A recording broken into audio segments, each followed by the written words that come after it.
Okay, got an unboxing to do. This one has come in from one of my subscribers, Lee. His Pride and Joy, which unfortunately I believe had a bit of a fall and has not worked properly since. Let's get that out of the way.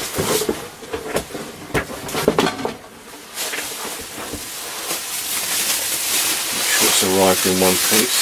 She's done a good job of packing it up here.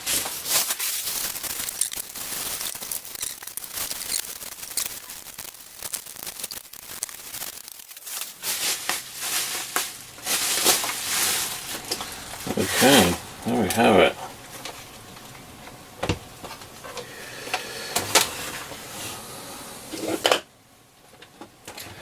One very nice looking Sony ICF 2001D.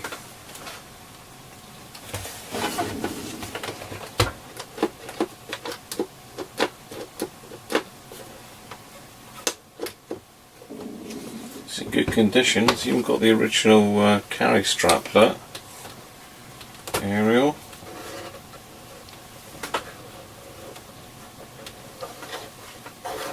Aerial's good.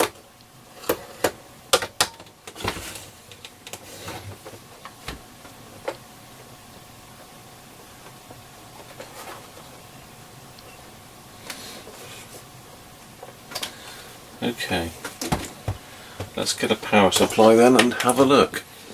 Okay, well luckily I do have an original Sony 4.5 volt supply which I bought with another of my radios. I've got two of these, one working, one not working. So let's pop that in. Put some power on it.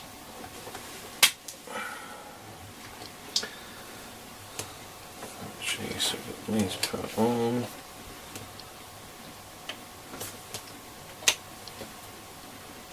Power on. Centre pin negative.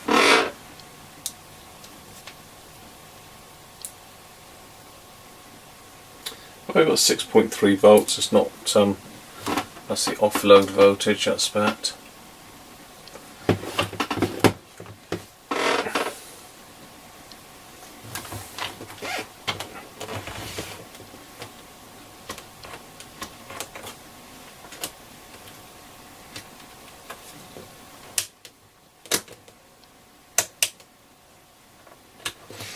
So nothing at all. So we've definitely got a voltage going into it. So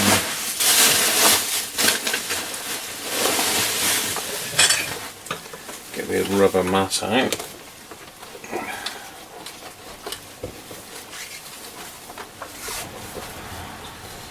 Try it on some batteries. A little bit broken off there.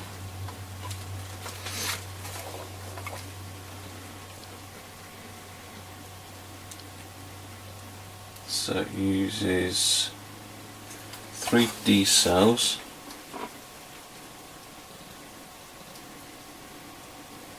Ah, that's right, okay. Yeah, this one's got to have I forgot that. This one's got to have some double A's fitted in it to get the circuit up and running. Circuit, what we've gone on about. It's a bit late. Yeah, it's got to have. Actually, no, I better put 1.5s in there.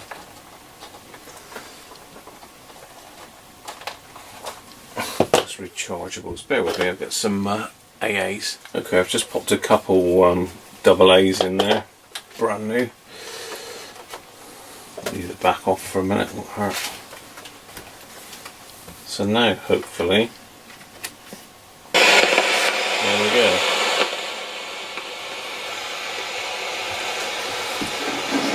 Let's try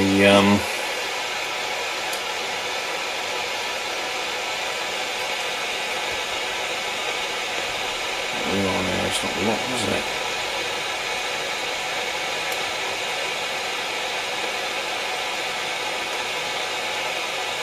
Okay, the 3 button was jammed in. So FM,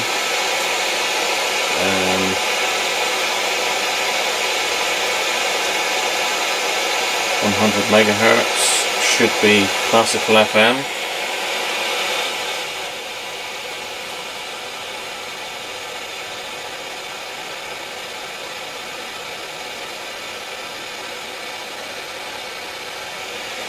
.88 should be radio 2. Let's put the aerial up.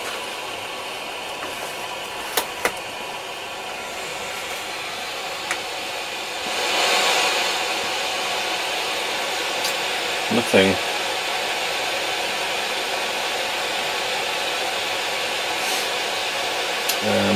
Let's have a think there. What is likely to be active? 75 meters.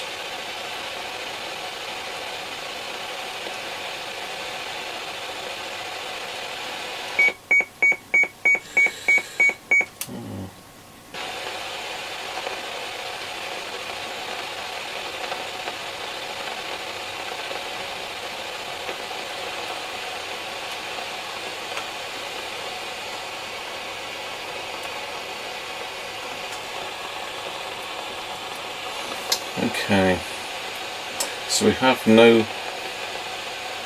stations.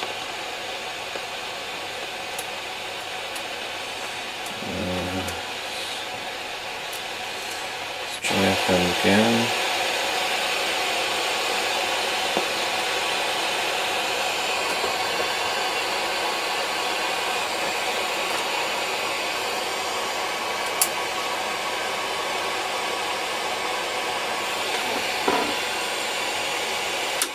Appears to be working.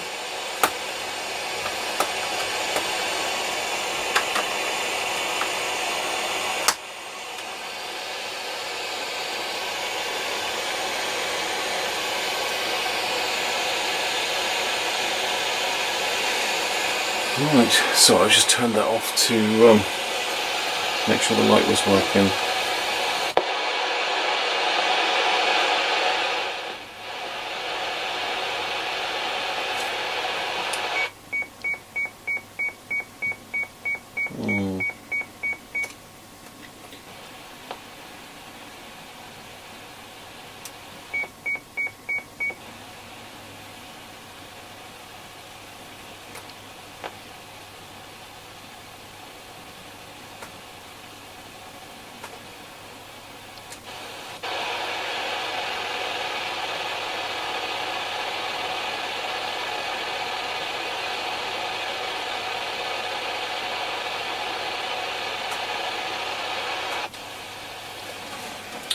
Okay, something's definitely amiss there. Sounds like the amplifier's working because we're getting a hiss coming through, and it is almost like a radio hiss, so it could be something in the front end of the radio, hopefully. Something nice and simple. There's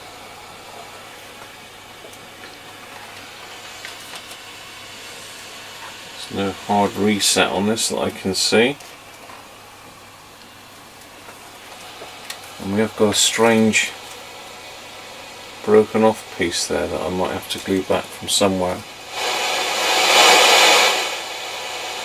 Yeah, it's certainly got the amplifier working. So I think what we're going to have to do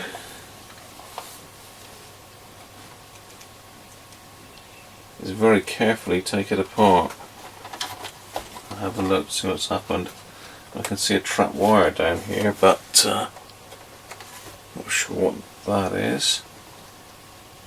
I think the owner has had it apart for a look, so we can get these batteries out first.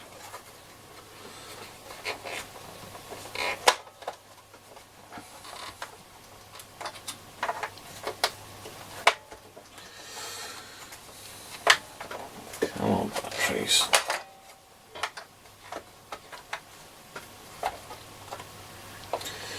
Don't let me have my batteries back.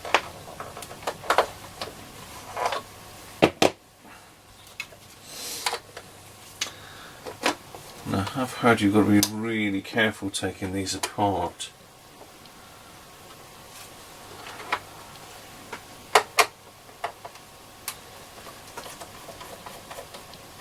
Really all I'm going to be doing initially is a visual check to see if I can see anything obviously wrong. Let's get a little pot to put them in a minute. Okay, got a little pot now. We've got a shorter screw in the battery compartment. That one is undone but doesn't fancy coming out.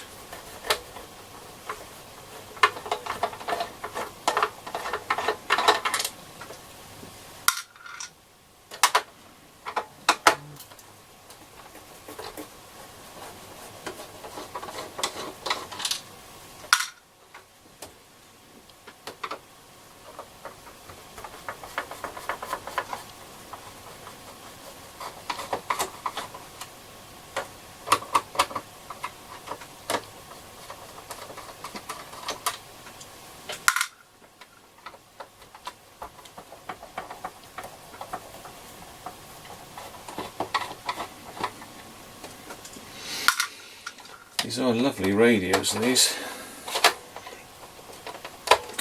Little quick start guide there.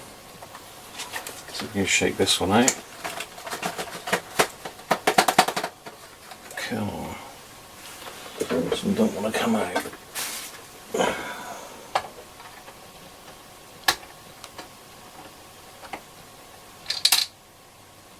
There he is.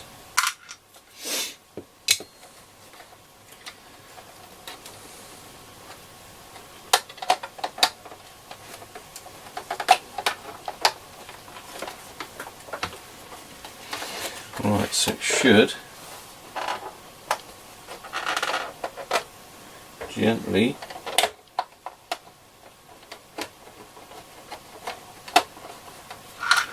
come apart.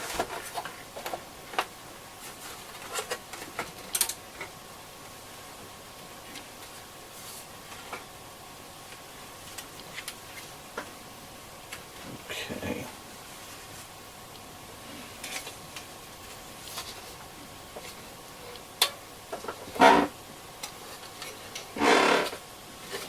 That's quite clever, the battery terminal's a bit into there.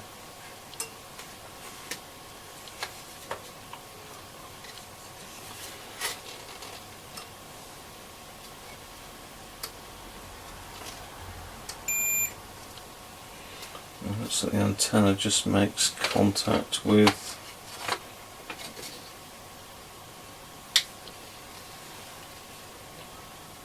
the circuit board there.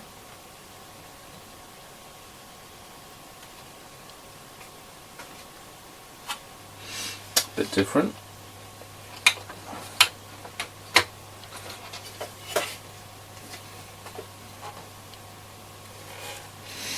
Okay.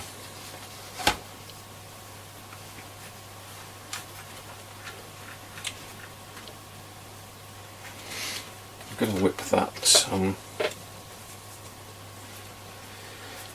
strap off there.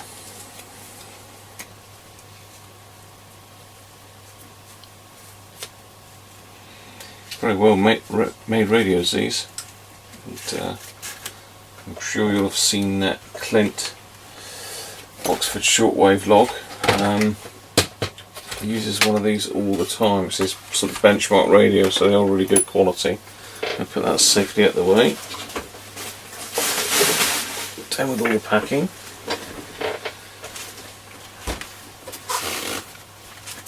Let's have a look then. Is there anything in here obvious?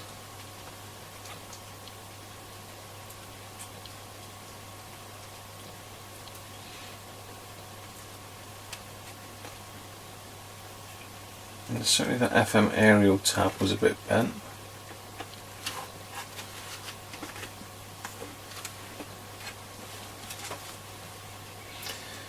DX local.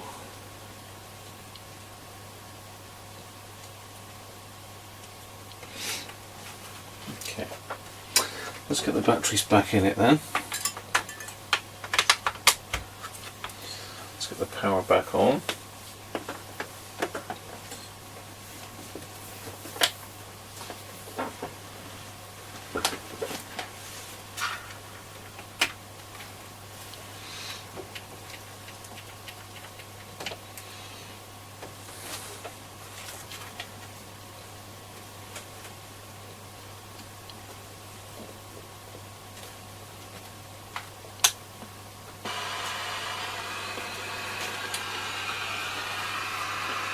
Let's go with FM because we've got known stations on there. So I've got Classic FM on 100 megahertz.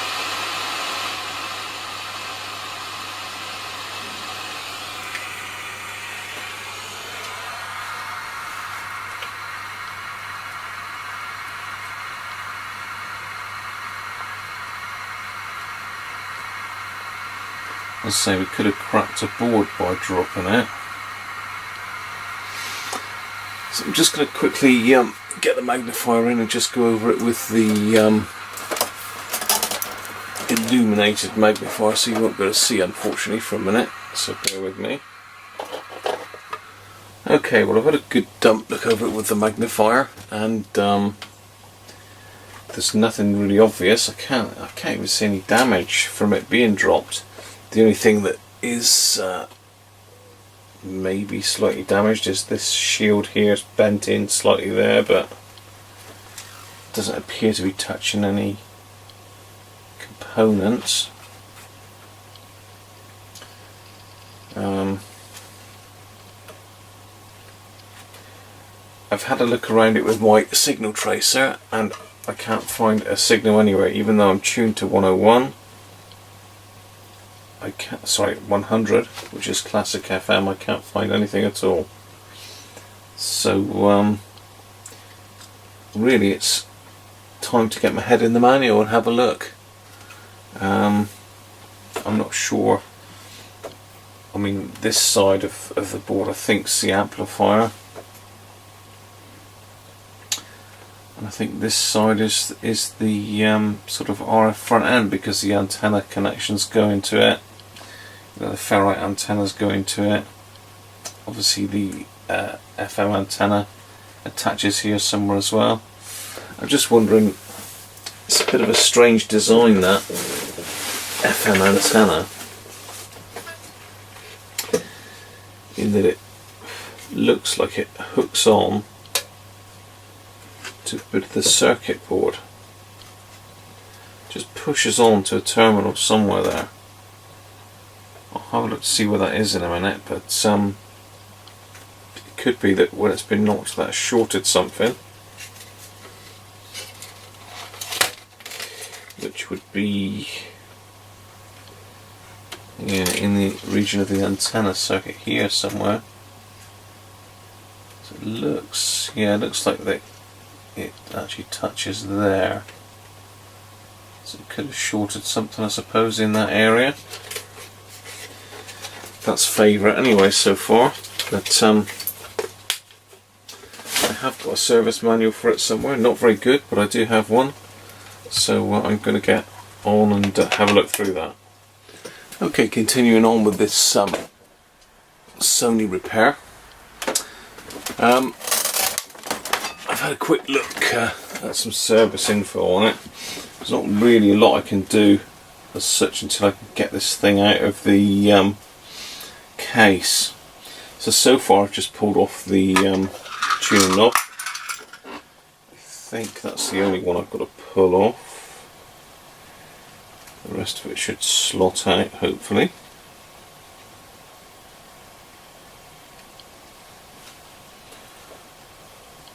Now,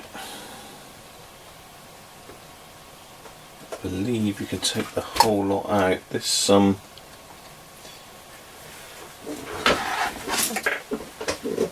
this ribbon cable here is got to be unravelled and pulled out gently.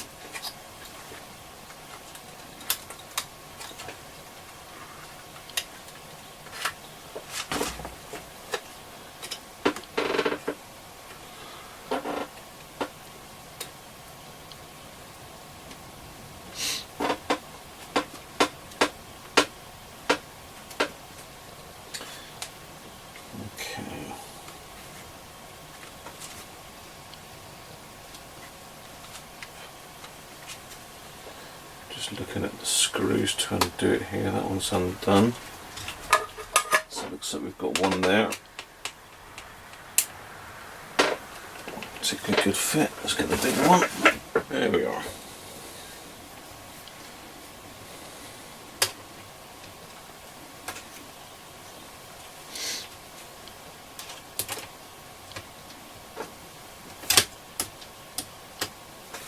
There's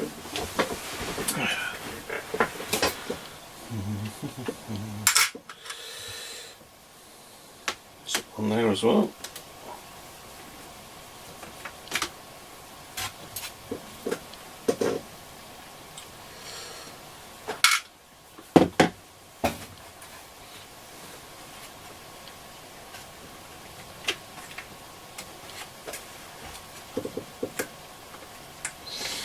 The RF board looks like it just lifts out. Not the RF board, jack board I think they call this.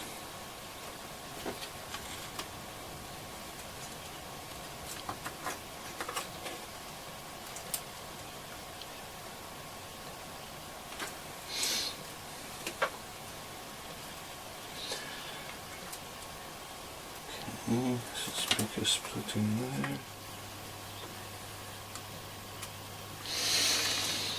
Okay, let me get the manual because I'm pretty sure I read that I've got to disconnect this brown wire here before I take it right out of the chassis. I'll take the chassis out of the case.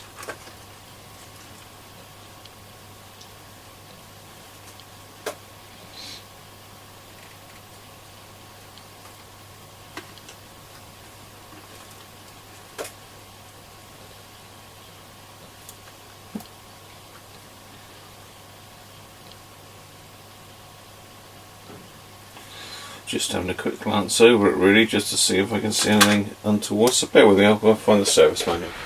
Okay, I'm going with disassembly now. I just had a quick read of the manual, managed to find it eventually. So basically we've got 3 claws there to undo, unclip, and one here, and 1, 2, 3 screws to take out. So let's pop the screws out.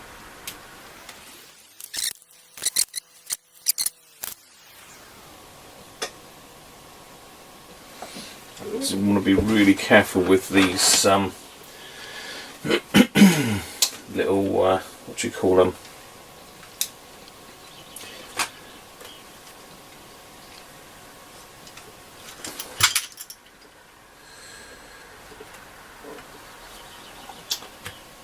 Little tiny ribbon cable is what I was looking for.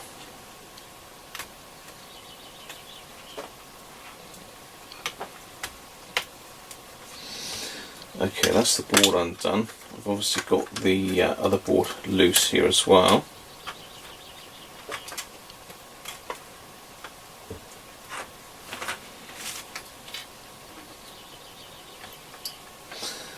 Right, I need to desolder that wire. As I suspected, this little brown wire here has got to come off. I don't know if you can see that, but again, just be very careful if you're ever thinking of taking one of these apart. You see where I am there? Oh, sorry for the shaky cam. No, there we go. I'm up here. So yeah, this lead here, which goes down in between these two shields, it's got to come off.